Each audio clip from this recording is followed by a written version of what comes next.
Amara and Momo made their way to the student park, where a lot of students liked to rest and study.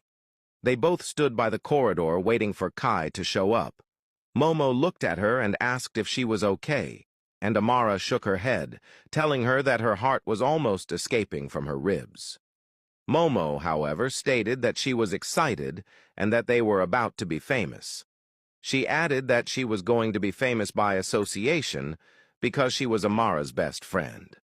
Amara looked at her and laughed a bit, telling her this was not the time to joke around. Momo, however, told her that just like every girl wanted to date Liwei, it was the same for Kai, and that she was very lucky to have both of the most wanted men at once. Amara looked at her and told her that she made her seem like a promiscuous person, and that she was just pretending with Kai and it wouldn't be real. Momo said it didn't matter as long as she got to put her hand on those strong biceps of his.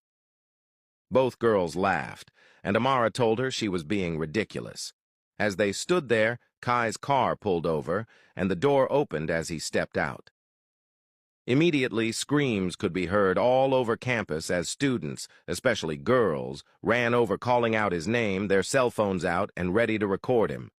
Within a second, the whole place was crowded. It was as if it was a concert, phones flashing and loud screams echoing everywhere. Amara, her eyes wide open, looked at Momo and stated that she didn't know he was that big.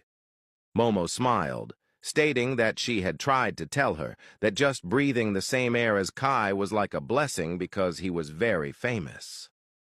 Amara looked over and Kai spotted her. He immediately grabbed a bouquet of flowers from his car as he made his way to her. Students whispered, wondering who he was going to give the flowers to, some murmuring that it would actually be the worst thing if they found out he was dating someone, and that they hoped it was just for a fan. Meanwhile, Liwei stood by his window inside his office, watching as everything unfolded, his heart tightening at the sight of a woman that was about to be courted by another guy in public. He glanced over at the bouquet of flowers Kai was holding and murmured to himself that he was doing too much.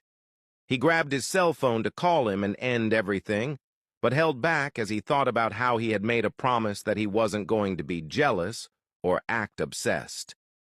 He just stood by the window observing everything, his chest aching. Outside, Amara stood there, her heart bounding violently from her chest as Kai slowly walked to where she was. He stood in front of her, keeping his eyes on her as he smiled at her and handed her the bouquet of flowers. Students gasped in surprise.